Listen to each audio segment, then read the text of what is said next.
수술하신 우동창 대기자님 모셔보겠습니다. 여러분 응원의 박수 부탁드리겠습니다.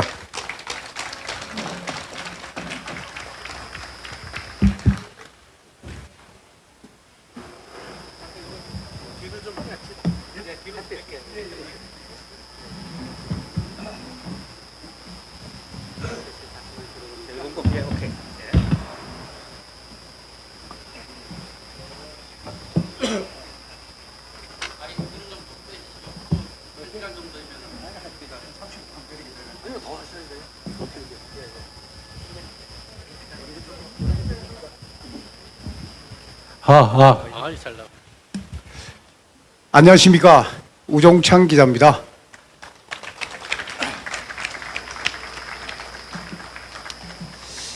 저는 오늘 이 박근혜 대통령 탄핵 사건, 형사 사건과 관련해 가지고 이 춘천과 상당히 관련이 깊습니다. 그러니까 박근혜 대통령에 대한 탄핵 모의, 그리고 그 업무가 이루어진 곳이 사실 이 춘천입니다. 오늘 제가 그런 내용을 좀 설명을 드리겠습니다. 미르재단 초대 사무총장이 이성환입니다.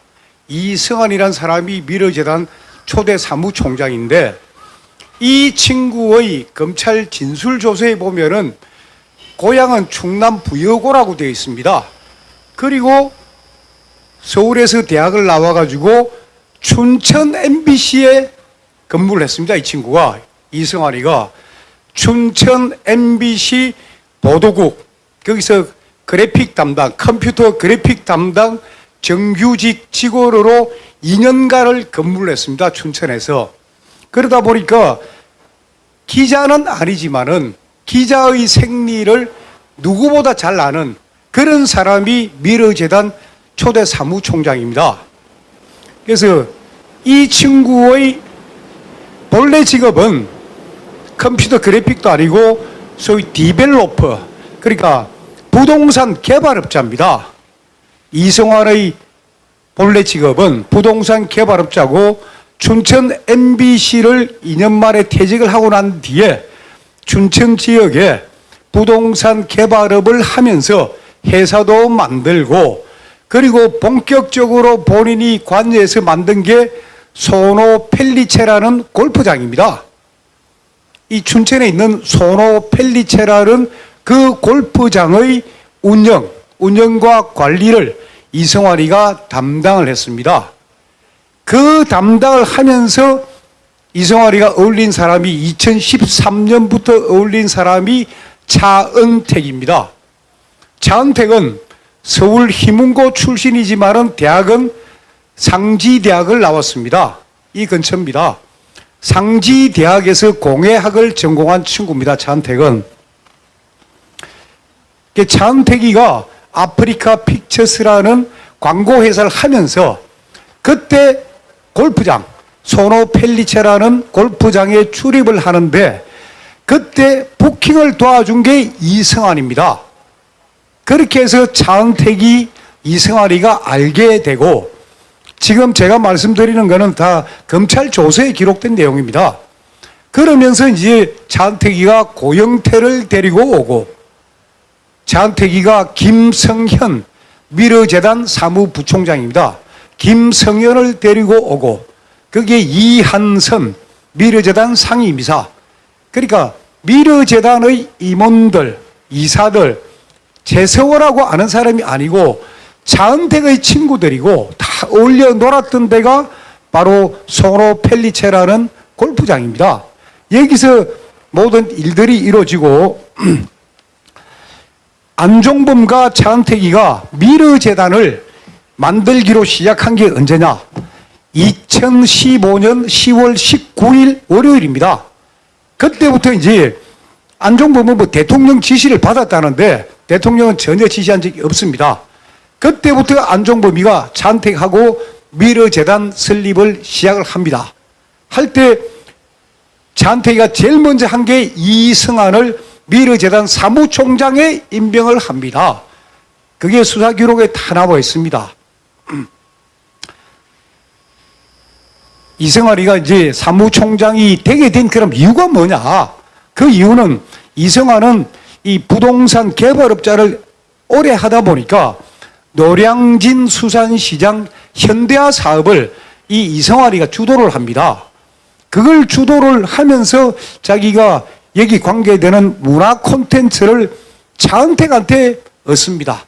그래서 차은택을 수협에다가 소위 노량진 수산시장 현대화 사업의 그 콘텐츠 개발위원으로 그 안에 소위 입사를 시킵니다. 그래서 차은택은 이승환 덕분에 직장도 얻고 봉급도 받고 두 사람이 그런 관계입니다. 그래서 안종범이가 미르재단을 만들겠다고 하니까 차은택이는 아이고 내한테 도움을 준 이승환이를 바로 미르재단 사무총장에 앉히게 되는 겁니다. 이승환은 2015년 10월 19일부터 2016년 6월 29일까지 미르재단 사무총장을 했습니다. 그리고는 보직이 해임이 됩니다. 보직이 해임된 것은 이승환 주장은 안종범하고 차은택이가 자기를 잘랐고 그 뒤에 최서원이가 있다. 예, 저는 어디 가도 이제 앞으로는 최순실이란 이름은 쓰지 않고 최서원 원장, 최서원 씨가 주로 한 20년 한 게 초이 유치원 원장입니다. 그래서 원장으로 제가 표현을 하겠습니다. 이승환이가 이제 6월 29일 날 잘린 게 최서원하고 전혀 관계없고, 그럼 왜 잘렸느냐? 미르재단 직원들이 검찰에 가서 다 진술을 합니다. 왜? 자, 미르재단이 하는 일은 문화융성입니다. 그런데 이승환은 부동산 개발업자예요. 그래서 미르재단에서 어떤 사업을 아이디어를 내면은 자, 이렇게 시작해서 이렇게 예산을 들여가 어떻게 하자? 결론에 가면은 사무총장 이승환이가 결론에 가면 부동산이에요. 문화가 빠지고 부동산, 기승전 부동산이에요.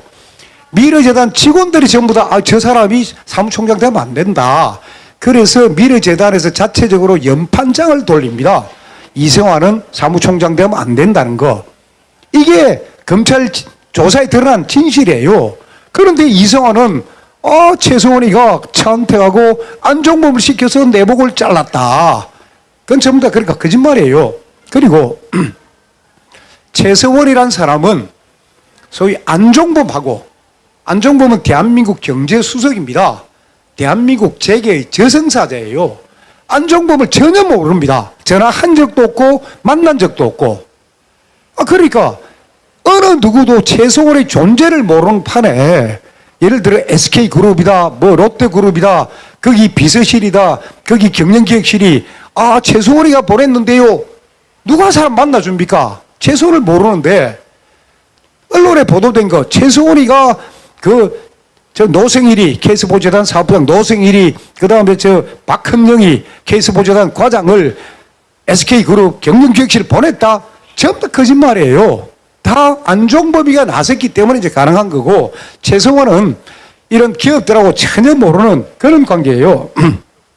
자, 그러면은 이승환이는 나이 40대 중반에 미르재단 사무총장 하면은 실수령액, 세금 다 떼고 받는 게 자기 돈이 750만 원입니다. 그것도 검찰 수사 기록에 다 나옵니다. 그러니까 갑자기 그 돈이 없으니까 갑자기 실업자가 된 거예요.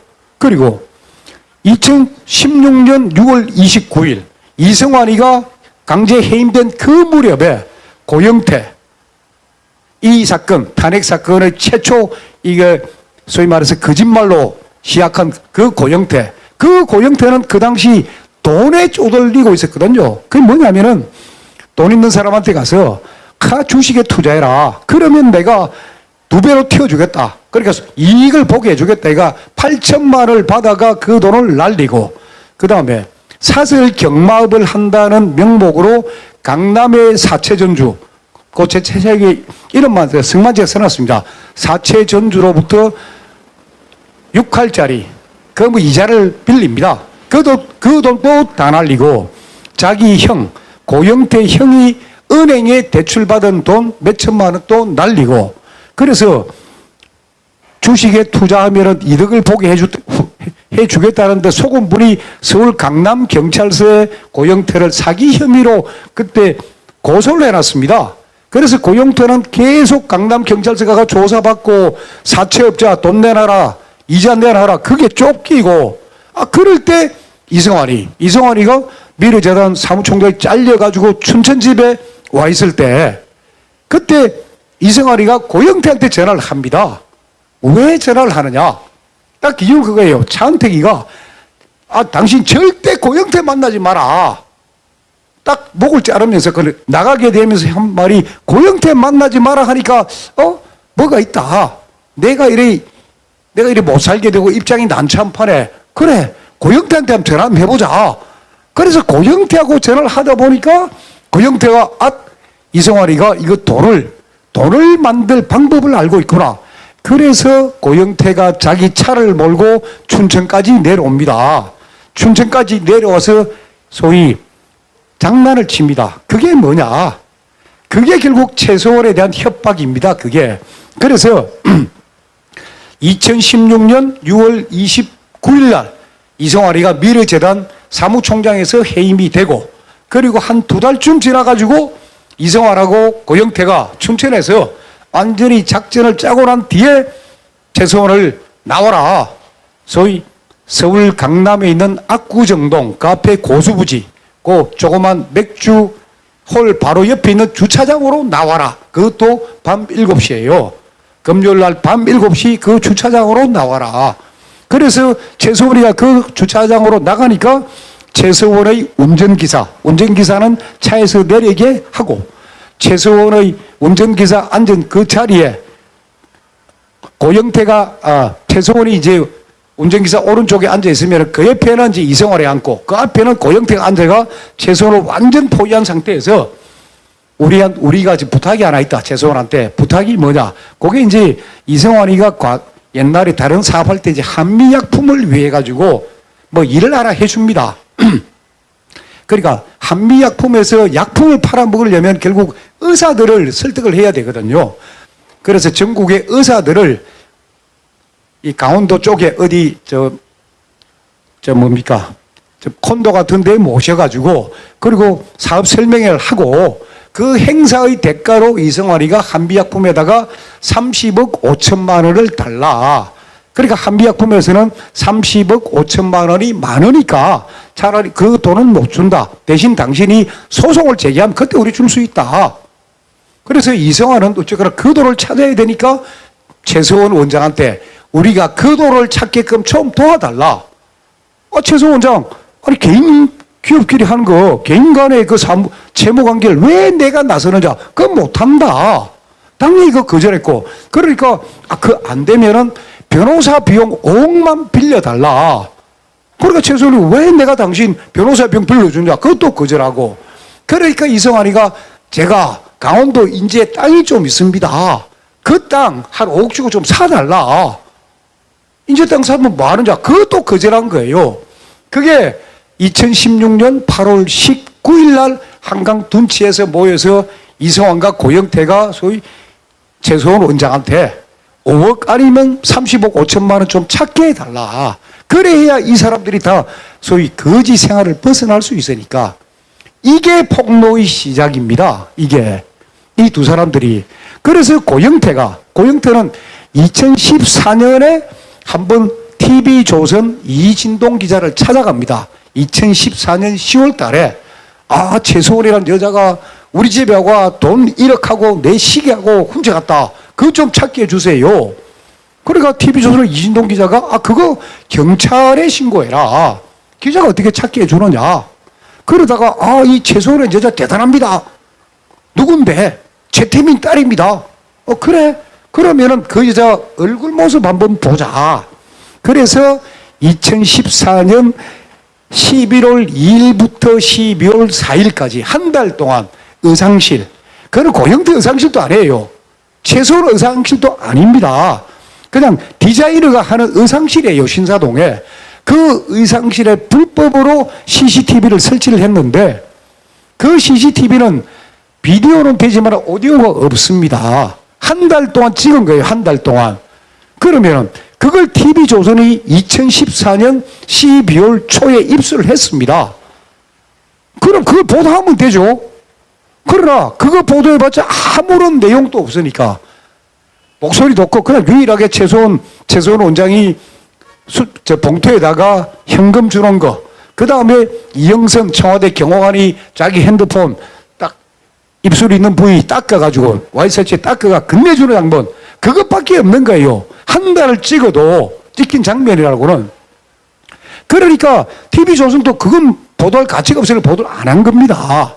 자, 미르재단이 설립된 게 2015년 10월 27일이고 K스포츠재단은 2016년 1월 13일에 설립이 되었습니다. 만약에 설립 당시에 문제가 있었다면은 박근혜 대통령이 퇴임으로 대입해서 만들었고 기업들한테 돈 내라고 강요했고 그랬더라면은 아니 국회가 가만히 있었겠습니까? 언론이 가만히 있었겠습니까? 전부 다 문제 제기했을 거예요. 그냥 미르재단 설립되고 K스포츠재단 설립된 이후에 아무런 문제 제기 없이 넘어갔습니다. 이게 그러면 이게 왜 문제가 되느냐? 미르재단 K스포츠재단이 그게 2016년 5월입니다. 5월 달에 그게 뭐냐? 차은택이가 문화융성 그 본부장을 하면서 2016년도 예산 1,300억을 영수증도 없이 지 마음대로 쓰고 그런 게 나왔던 거예요. 그게 차은택 후임의 융합본부장이 발견한 겁니다. 그 융합본부장이 여명숙이란 여자입니다. 그래서 여명숙이가 문체부에다가 예산선 그 영수증 내놔라. 그거 없다. 그래서 이게 발생이 된 거예요. 그럼 최초의 미르재단 문제는 뭐냐? 차은택의 국가 예산 유용입니다. 그 부분을 수사를 해야죠. 그 부분 지금도 수사 안 하고 있어요. 그 부분은 차은택이 물론 감옥 갔다가 지금 풀려나고 있는데 차은택이 쟤는 이거 국가 예산 유용 아닙니다. 회사 돈을 뭐 자기 아버지, 자기 엄마, 자기 와이프 이름으로 그냥 회사 직원인 양 하고 횡령했다.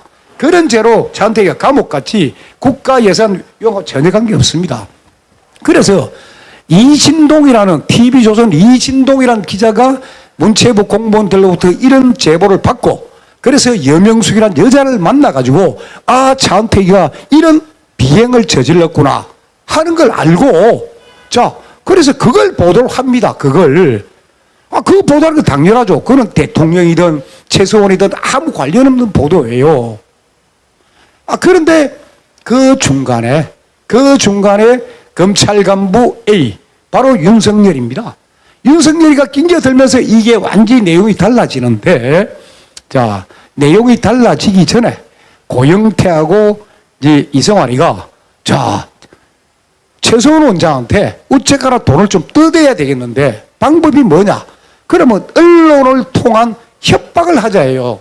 언론을 통해서 협박을 하자. 이성환이 아까 제가 말씀드리지만은 춘천 MBC 보도국 정식 직원인데 기자는 아니지만 정식 직원이었습니다. 그러니까 언론의 생리를 아는 친구예요. 이성환이는. 그래서 이성환이는 JTBC 심수미 기자를 찾아갑니다. 물론 한겨레 신문의 류이건 기자도 만나고 여러 기자를 만납니다. 보도 좀 해달라고 자기네들 억울한 거. 근데 그게 사실이면 보도가 됐죠. 전혀 사실이 아니니까 어느 언론도 보도를 안 하는데 일단 고영태를 데리고 JTBC 심수미 기자하고 폭탄주를 마십니다. 폭탄주를 마시면서 그때 이제 나오는 이야기가 그러니까 이성환이는 끊임없이 주장하는 말은 최서원이가 비선실세다 하는 것이고 고영태가 끊임없이 주장하는 이야기는 최서원의 취미는 대통령 연설문 고치는 것이다. 이 딱 두 가지로 시작하는 거예요. 전혀 사실도 아닌 것 같고. 그래서 JTBC 쪽에 가서는 최서원의 취미는 대통령 연설문 고치는 것이다. 얼마나 연설문을 많이 고쳤으면 태블릿 PC가 벌겋게 보였겠느냐. 그런 거짓말을 심수미 기자한테 한 거예요. 그럼 기자는 물어야죠. 그 태블릿 PC 어떻게 생겼냐. 무슨 어디 제품이냐. 뭐 구체적으로 그게 대통령 연설문의 근거가 뭐냐. 이런 거 없이 그냥 거짓말 그거만 딱 해가지고 2016년 10월 5일 날 폭탄주 마셨고 2016년 10월 19일 날 그렇게 방송을 합니다. JTBC 8시 뉴스에 심수미 기자가 고영태로부터 들었다. 최순실 취미는 대통령 연설문 고치는 것이고 태블릿 PC를 통해서 벌겋게 고쳤다. 자, 이렇게 보도해놓고 이제 변희재 대표 이 지금 형사사건에 심수미가 정원대에 앉았습니다. 심수미는 지금 이야기 뭔 줄 아십니까? 자기가 이야기한 거는 최서원 원장이 대통령 연설문을 사전에 받아보았다고 막 이야기했지, 태블릿 PC를 통해서 고쳤다는 말 보도한 적이 없다는 거예요.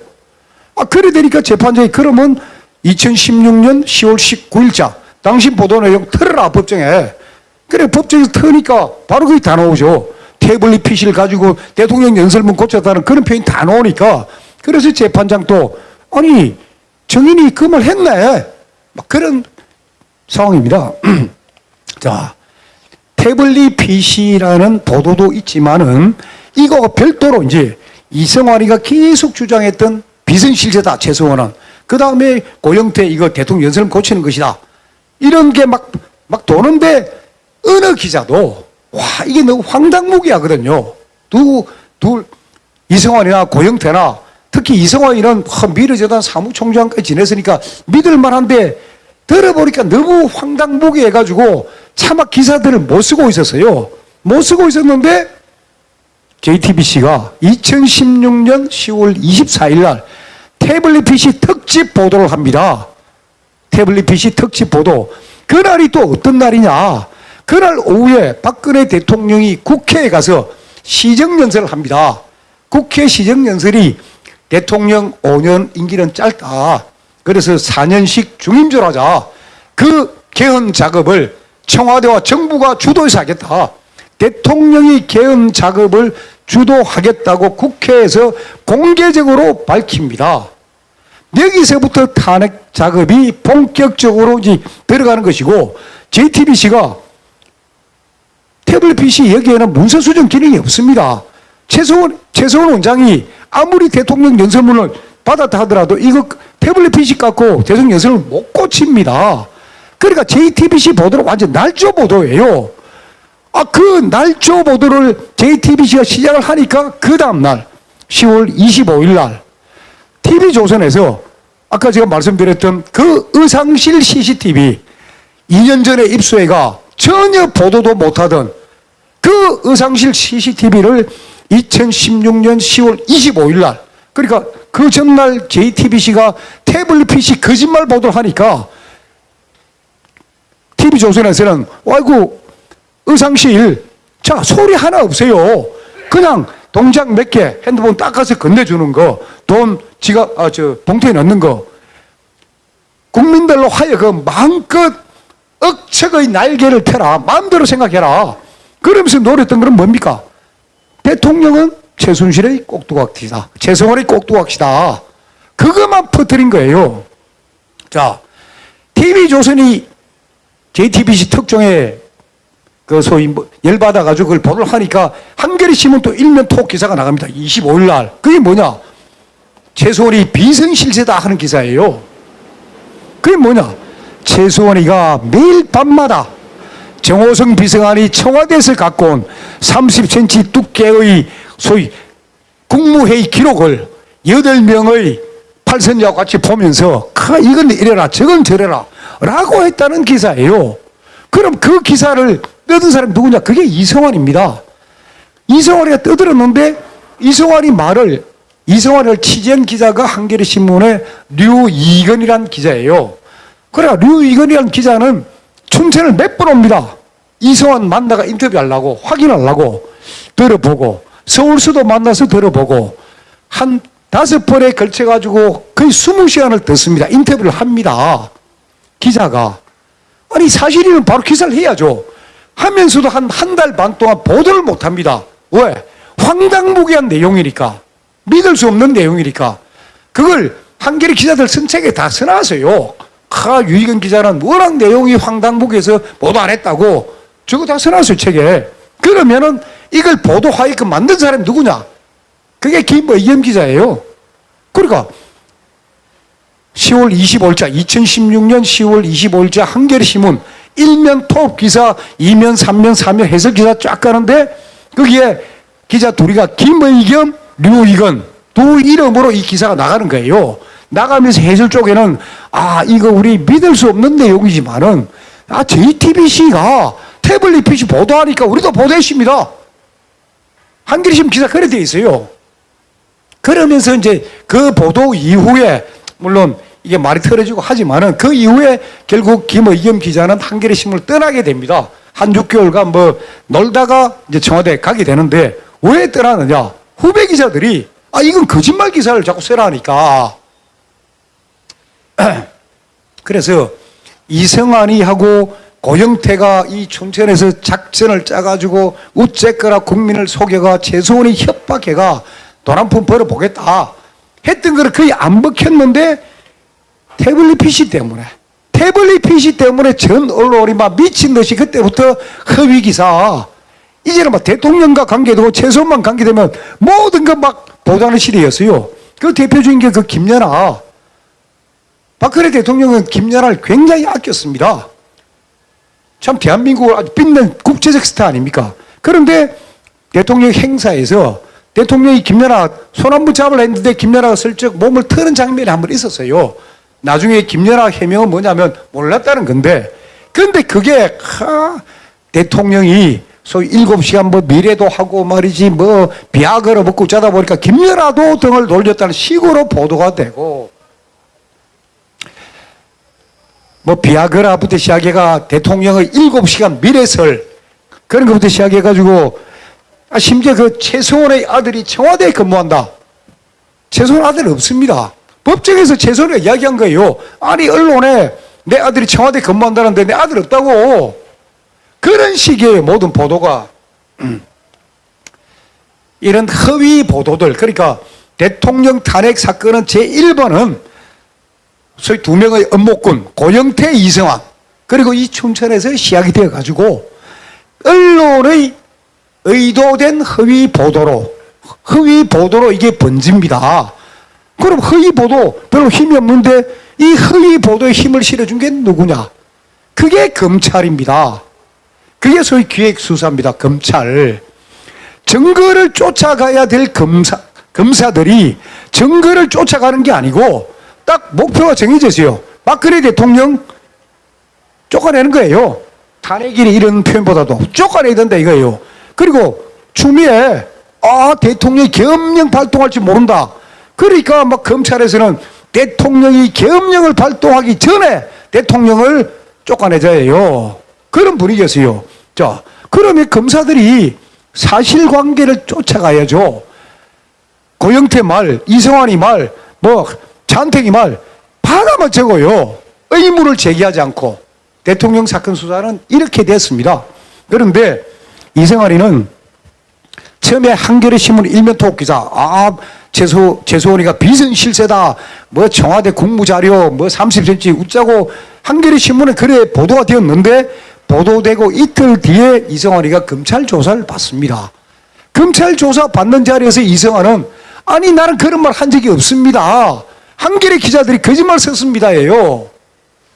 그게 공개가 돼야죠. 그게 보도가 돼야죠. 그러니까 이성환이도 검찰 조사를 받을 때는 난 그런 이야기 한 적이 없고 그냥 고영태가 뭐 이만큼 서류가 있다 하더라. 나도 뭐 고영태 말듯이 이만큼 서류가 있다 했는데 이게 청와대 국무의 자료 30cm 두께로 이게 전부 다 바뀌어진 거예요. 기자들이. 그래서 기자들이 소위 JTBC의 태블릿 PC 보도 때문에 그 전형적인 날조 기사 때문에 기자들은 우리도 허위 기사 뭐 써도 된다.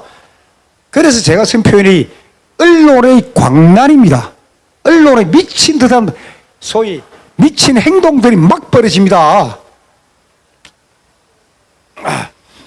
자, 그러다가 이진동이가 혼자서 이걸 이제 제가 고영태도 처음 만났고 이성아이도 만났고 혼자서 하다 보니까 이진동 기자가 불안하다 보니까 이성화를 한겨레 신문에 넘겨준 거예요. 그게 이제 유익은 기자가 열심히 시작했는데 결국 유익은 기자는 이건 기사 안 된다. 황당무계에다 못 썼던 거고. 그리고 한겨레 신문 김의겸이를 만나가지고 그러니까 이진동 기자가 최초에 와, 이 모든 배우자가 최성훈이다 하면 최성훈이라 제가 써야죠. 지는 기사 안 쓰고 김의겸 한겨레 신문 선임 기자한테 뒷배우는 최성훈이다. 최성원이란 이름을 최초로 공개한 언론이 한겨레 신문입니다. 2016년 9월 20일자입니다. 아니, TV조선 기자가 왜 자기가 특종한 기사를 왜 남한테 줍니까? 그러니까 이진동이도 자기는 빠진 거예요. 그러면서 자기 책에는 내가 알려주지 않았으면은 한겨레 신문의 특종은 없었을 것이다. 이런 식으로 책 다 써놨어요. 이진동이란 기자가 아까 우리 변희재 대표가 얘기했지만은 이거 박정희 체제 종언이에요. 박정희 체제 없애겠다. 자기 책에다 써놨습니다. 검을 딱 쳐놓고 대통령을 코너로 내가 밀어붙였다는 거 아닙니까? 기자 중에서 자기가. 그러면 이진동 기자한테 그런 식으로 하라고 조언한 사람이 누굽니까? 그 사람이 윤석열이에요. 윤석열. 이진동 책에 이진동이가 쓴 책에 12페이지에 걸려가지고 물론 검찰 간부 A라고 써놨습니다. 윤석열이 안 해놨는데 검찰 간부 A는 이런 사람이다. 이런 사람이다. 하고 7개의 단서를 적어놨습니다. 제 책에 다 써놨습니다. 그 7개의 단서를 쫓아가니까 딱 한 사람이에요. 윤석열입니다. 그래서 제가 이진동의 책 넣자마자 윤석열 서울중앙지검장한테 팩스를 보냈습니다. 직접. 자, 이진동 책에 나오는 검찰간부 A가 당신 아니냐? 윤석열 지금까지 답변 안 하고 있어요. 그리고 제가 방송에서 이야기를 했습니다. 윤석열을 그랬다. 아니, 윤석열 저하고 지금 저한테 고소한 것도 없습니다. 물론 한 달 내에 윤석열과 이진동과 김의겸 관계는 아마 다 놓을 겁니다. 지금 저하고 하는 재판이 있기 때문에 그 관계에서 다 밝혀질 것이니까 그러던 차에 또 김의겸이가 또 잘난 체 하려고 했는지는 몰라도 나와가 탄핵 전국 무렵에 윤석열 검사하고 술을 마셨다는 거 아닙니까? 술을 마시니까 윤석열 검사한테 전화가 엄청나게 오더라. 검찰 후배들 전화다. 그러니까 김의겸 입장에서는 윤석열을 거꾸로 틀려고 한마디 했는지 몰라도 저는 그 탄핵 전국 무렵 그러니까 2016년 6월 그때 6월입니다. 이진동하고 윤석열 검사 처음 만난 날이 6월 10일 일요일입니다. 일요일 오후 교대 앞에서 둘이서 처음 만나가 CCTV 이야기를 다 하고 합니다. 바로 그 무렵에 이제 김의겸하고 윤석열이가 만나고 그래서 윤석열이가 김의겸 보고 야 TV조선 이진동 기자 이거 다 취재하고 있는데 그 찾아가라. 네가 늦게 취재해봤자 소용없고 이진동이가 다 알고 있으니까 거기 가서 협조를 받아라. 그래서 김의겸이가 2016년 9월 2일 날 이진동이하고 서울 종로 르메이르 빌딩 지하에 있는 술집에서 대낮부터 소주 9병 먹으면서 한 이야기 그 책에 다 나옵니다. 그 무렵에 윤석열, 이진동, 김의겸 이 관계 그 관계를 제 책에 다 써놨습니다. 앞으로 이게 다 드러날 겁니다. 그러면서 윤석열 검사 코치한 내용이 딱 그거예요. 아니 대통령 그때 대통령이든 최성원이든 두 사람을 엮을 수 있는 검찰이 엮을 수 있는 방법은 하나밖에 없습니다. 직권남용 강요미수예요. 나머지는 제가 안 되니까. 근데 윤석열이가 끼어가지고 뇌물 그러니까 뇌물의 근거가 뭐냐 그게 바로 의상실 CCTV예요. 대통령 의상을 옷을 최소리가 만들었으니까 두 사람 그 돈은 최소리가 냈다. 그래서 같은 지갑이고 경제 공동체고 이게 뇌물이다. 의상실 다 압수수색 다 했습니다. 특검에서 증거 아무것도 없어요. 대통령이 직접 다 돈을 줘놨으니까 제가 이름까지 그 의상실 디자인 이름까지 다 밝혀놨습니다. 그게 없다 보니까 그 다음에 간 게 이제 승마 뇌물, 동계스포츠 영재센터 뇌물, 롯데, SK 글로 붙인 거예요. 그것도 제대로 안 되니까 그 다음에 붙인 게 뭐냐? 국가정보원 특수활동비 국고손실 35억. 지금 대통령한테 부과된 징역 20년의 근거가 뭐냐? 15년이 바로 국고손실 35억. 그 때문에 15년이에요. 나머지 그 옆에 이제 SK 89억 뇌물 요구불 미수 사건, SK 70억 돌려준 사건, 영재센터 16억 받은 사건, 이건 별거 아니고 국가정보원으로부터 받은 특활비 35억 원. 이게 결정타가 돼서 대통령이 뇌물죄로 35년형을 받은 것이고, 나머지는 결국 직권남용이에요. 직권남용, 강요 미수인데, 직권남용도 미르재단, K스포츠재단에 돈을 낸 기업이 18개의 기업이에요. 다 빼버리고, 이재용, 삼성, 신동빈, 롯데, 최태원, SK, 요 세 군데만, 그러니까 직권남용, 권리행사방해 이 두 가지가 같이 들어가야 되거든요. 그러니까 이재용과 최태원과 신동빈 회장의 권리를 방해했다. 그게 바로 직권남용. 그래서 그게 5년입니다. 법원에서 한 게. 대통령의 20년 하는 게 5년, 15년 해가지고 결국 자, 처음에는 미르재단, K스포츠재단을 대통령이 최소원과 같이 만들어가지고 임원들 인사도 개입하고 그리고 퇴임 후에 먹으려고 했었다? 이건 좀 무죄예요. 그건 전혀 사실도 아니고요. 지금 이런 관계인데 제가 이제 증거 조작과 관련해가지고 두 가지만 제가 말씀드리겠습니다. 하나가 뭐냐? 자, 그러면 검찰도 아무런 근거 없이 대통령 일에 걸지 않습니다. 그랬던 게 뭐냐면은, 대통령이 재벌 총수들을 만나기 전에 청와대 경제수석실로부터 소위 말씀 자료를 받았다. 그 말씀 자료에 그러니까 문화재단, 체육재단의 설립 방안에 대한 관계되는 말씀 자료를 받았는데 대통령이 그 말씀 자료를 근거로 대기업 회장들한테 돈 내라라고 강요했다. 그러면서 그 말씀 자료, 그걸 증거로 제시한 거예요. 청와대 공식 문서다 하면서. 그래서 그럼 그 말씀 자료를 누가 만들었느냐? 청와대에 만든 게 맞습니다. 그럼 청와대 경제수석이 안종범이고 안종범 밑에 경제금융비서관 최상목이라고 있고 최상목 밑에 선임행정관 방기선이라고 있습니다. 방기선 선임행정관이 두 재단 설립 방안하는 이 한 장짜리 개인 문서예요. 청와대 공식 문서가 아니고 그걸 만든 적이 있습니다. 그 만든 내용이 뭐냐면 10개 기업으로부터 30억씩 받아가 300억짜리 두 개 재단을 만들기로 한다예요. 딱 그거. 그러니까 10개 기업 30억 두 개 재단. 이게 이제 미르 K스포츠 재단 모양하고 비슷하니까 대통령이 이 문서를 근거로 재벌 회장들한테 돈 내라라고 강요했다 하는 게 검찰 공소장입니다.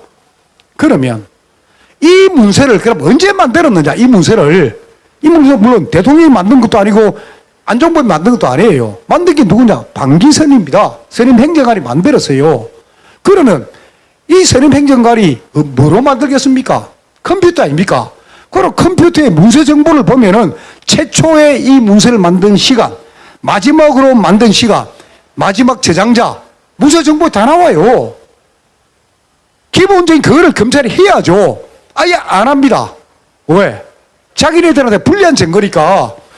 방기선 진술조서 한 500페이지 되니까 아무리 뒤져봐도 이 문서를 몇 월 며칠 몇 시에 만들었는지 그 근거가 없는 거예요. 근거가.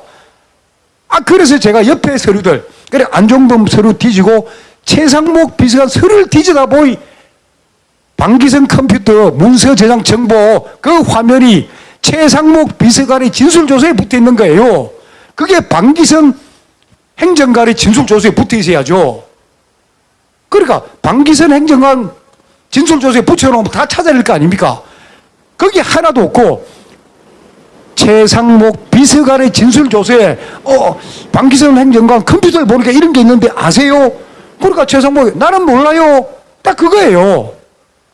그런 식으로 검찰이 곳곳에 이 결정적 그걸 다 버리고 다 했는데 그러면 그 문서 정보 거실을 누가 찾았느냐? 바로 검사예요. 그것도 손찬호라는 특검 소속 검사가 찾은 거예요. 다른 사람도 아니고 손찬호가 딱 보니까 이 문서 두 재단 설립 방안 이 문서가 대통령이 재벌회장 만든 뒤에요. 그래 이 문서가 대통령이 재벌회장 만들기 전이라면은 검찰 주장이 일리가 있지요. 근데 손찬호 검사가 조사해 보니까 재벌회장 다 만나고 난 이후에 이 문서가 만들어진 겁니다. 검찰 모르겠어요. 30만 페이지 속에 이 한 페이지짜리 지금 숨겨놓으니까 그리고 판사들한테 이야기를 안 하니까 검사들은 자기네 불리한 거 왜 이야기하겠습니까? 그거 이야기 안 하고 그냥 판사한테 구속영장 청구할 때는 청와대 경제수석실에서 만든 공식 문서 두 재단 설립 방안에 보고 대통령이 재벌회장들한테 돈 내라고 강요했다. 그러면서 그거를 아주 검 꼬딕으로 빡 쓰란 거예요. 판사들이 무슨 선을 다 봤습니까? 판사들 눈에 띄라 이야. 판사들은 그거 보니까 진짜 청와대 경제수석실 만들었네. 근데 대통령은 처음 보는 문건이라 하네. 대통령 구속 안 시키면 증거인멸이 되겠네. 그래서 대통령이 구속된 겁니다. 대통령 구속영장 증거인멸 도주의 우려예요. 다른 것도 아니고. 그런 식으로 검찰이 했는데 하나하나 드러나고 있는 게 일단 다른 사람도 아니고 특검 소속의 검사가 이걸 찾아낸 거예요. 물론 앞으로 대통령 재심에 이게 다 스물 거고 그다음 또 하나가 우리가 잘 아는 게 제일모직 삼성물산 합병입니다. 그게 뭐예요? 지금 검찰 주장 뭡니까?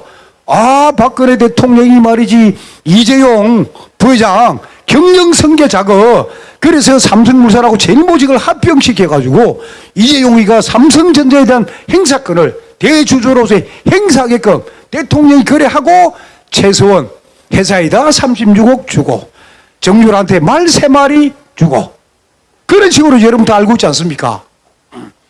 그러면서 검찰이 딱 희생양으로 잡은 게 문형표 보건복지부 장관입니다.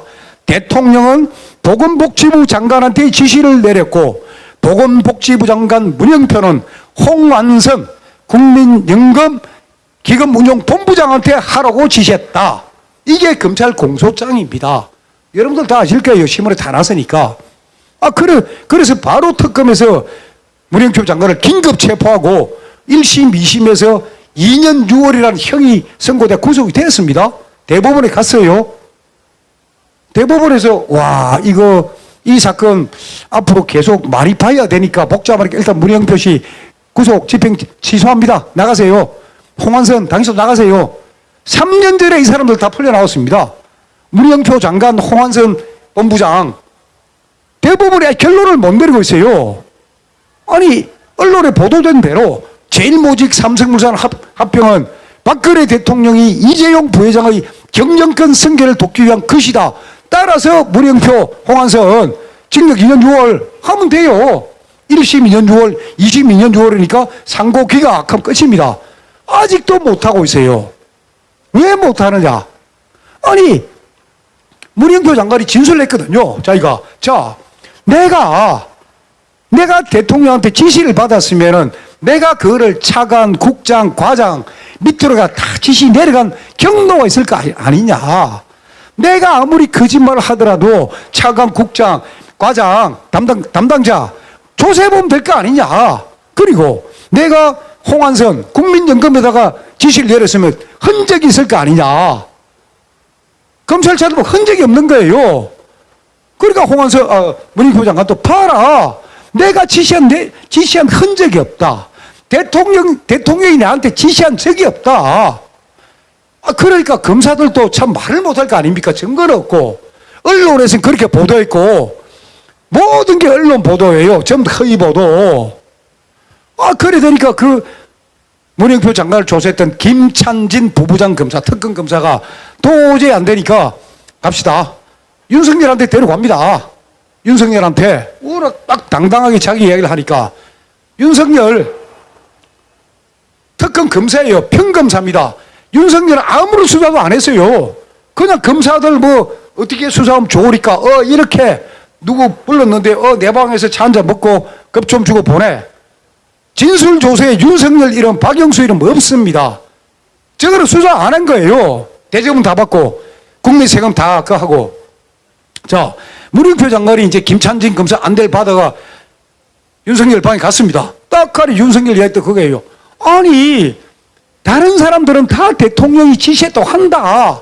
왜 당신 고생 안 하냐고. 그냥 대통령이 지시했다 한마디 끝인데 그래 문영표 무슨 소리냐고. 아니 그게 거짓말인데 내가 할 수 있느냐고. 그래서 문영표하고 윤석열하고 싸움 붙고.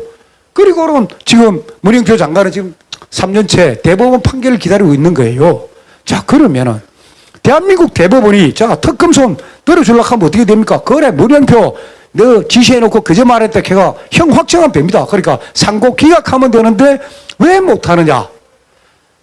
엘리엇이라는 해외 사모펀드가 쫙 지금 소송을 제기해놨거든요. 엘리엇의 소송 뭐냐면 아니 우리는 삼성물산 제일모직 우리 그 주식 갖고 있는데 이거 정부에서 말이지 이거 합체락했다. 그리고 합병 비율이 이거 우리한테 불리하다. 그래서 대한민국 정부가 개입했으니까 2조 원을 내라 놓고 대한민국 정부 상대로 지금 민사소송이 제기가 되어 있습니다. 엘리엇이. 그러면 엘리엇 그 소송도 결국은 대법원 문영표 장관 형사사건 끝나면 이게 끝나는 거예요. 대법원에서 만약 문영표 그래 네 징역 2년 6월 맞다 하면은 대한민국 법무부가 엘리엇에다가 2조 원을 물어줘야 됩니다. 손해배상. 거꾸로 대법원이 이거 문영표 당신 말이 맞다. 이거 증거가 없다. 그래 이거 무죄. 문영표 무죄 났다고 칩시다. 그럼 어떻게 되겠어요? 특검 수사 전부 거짓말입니다. 그리고 뭐 지금 또 삼성 이재용 부회장 뭐 승계 작업회가 뭐 돈 부정한 그 승계 작업 대가로 돈을 뭐 받았다. 아니 또 삼성 바이오로직스 뭐 저 회계를 잘못 처리했다. 이런 게 다 있는데 이게 다 무너지는 거예요. 그런 거 없습니다.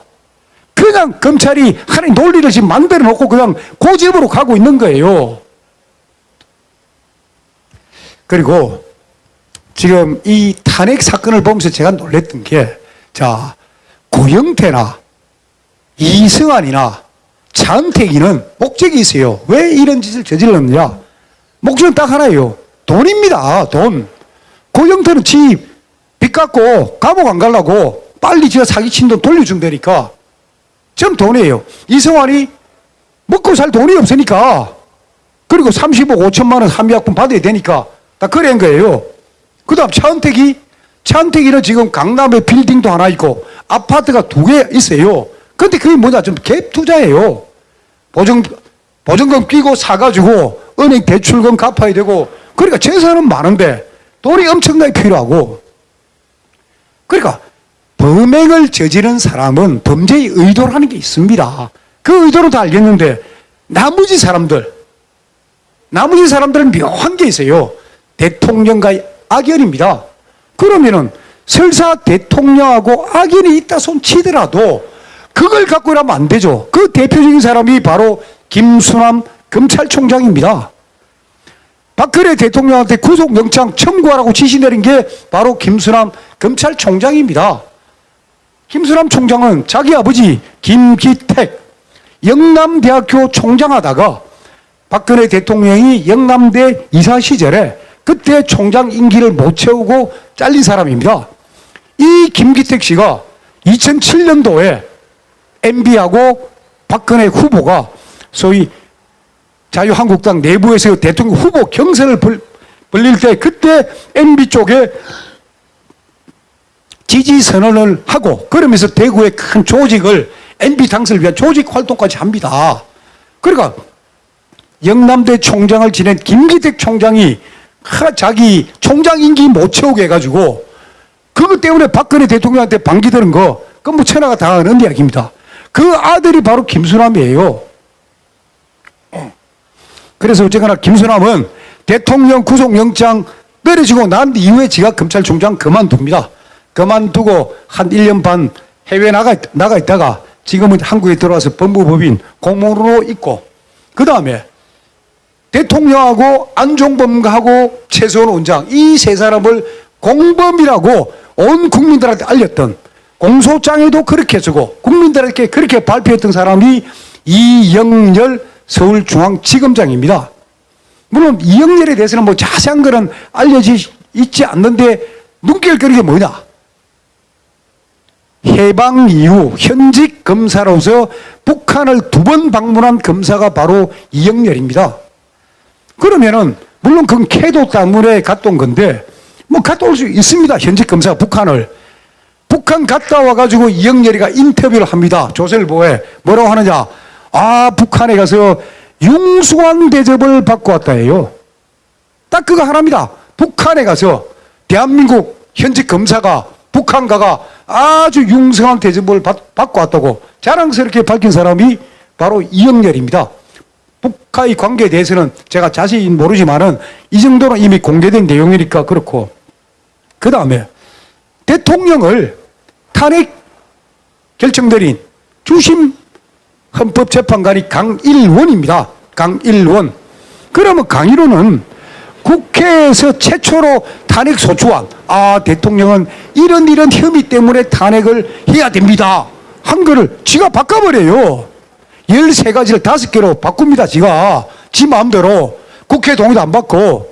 그러면 강일원이는 왜 박근혜 대통령한테 이렇게 나쁜 짓을 했을까?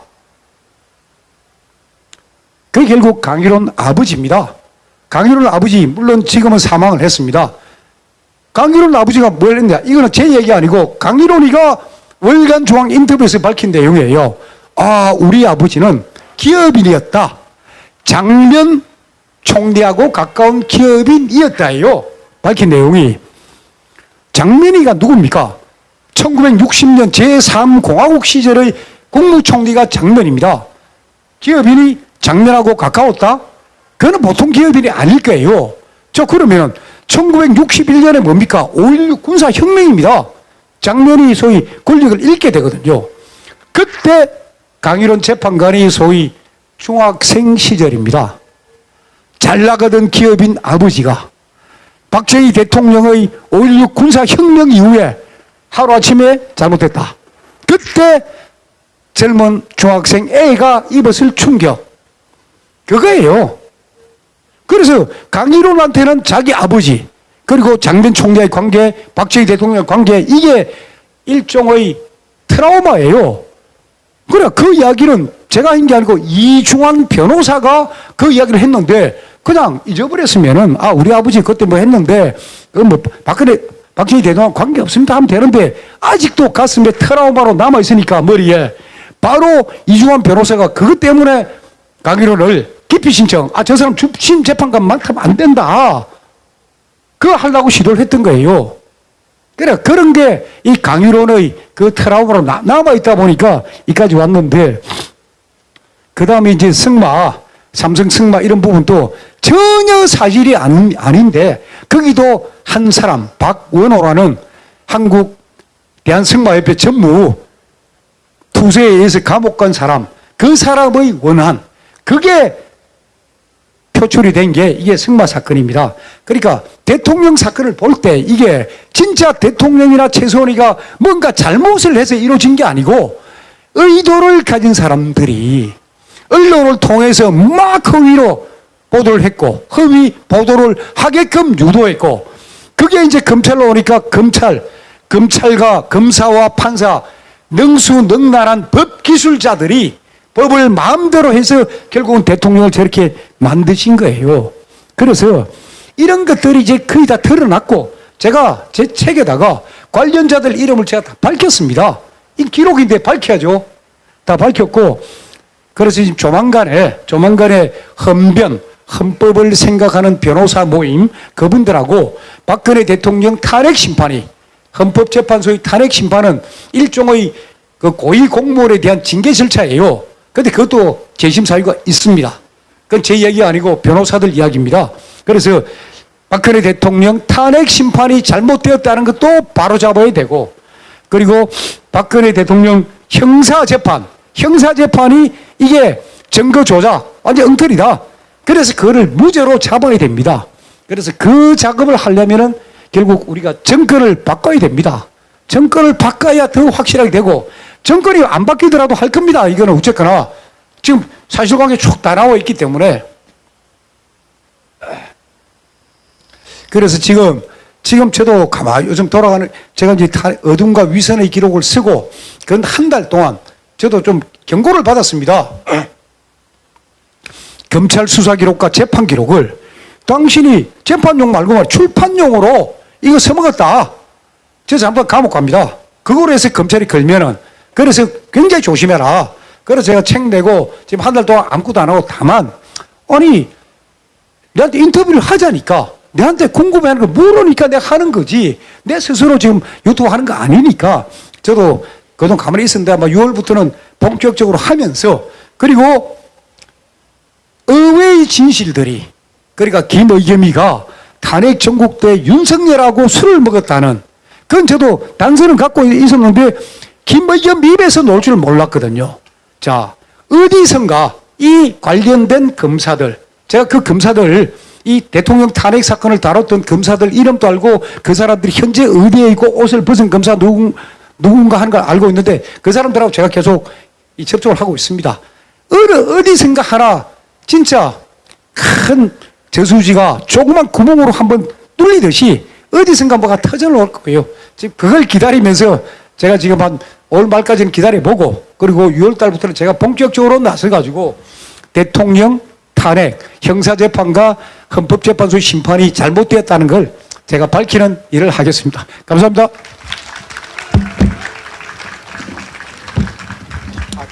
그리고 참고로 어제 처음으로 이게 뭐냐면은 그 헌법학자하고 그다음에 젊은 변호사들이 대통령 탄핵이 잘못되었다. 걔가 제1회 법조 세미나예요. 지금까지 어느 누구도 이 이야기를 못했는데 어제 처음으로 이런 일이 있었고 책이 한 권 나왔습니다. 물론 이게 이 사실 전체에 대한 글 아니지만은 그래도 입을 다물고 있던 이 법조인들이 나왔다는 거, 이걸 밝혀야 되겠다, 나왔다는 아주 좋은 일입니다. 그래서 이런 게 있다는 것도 여러분 참고로 하십시오.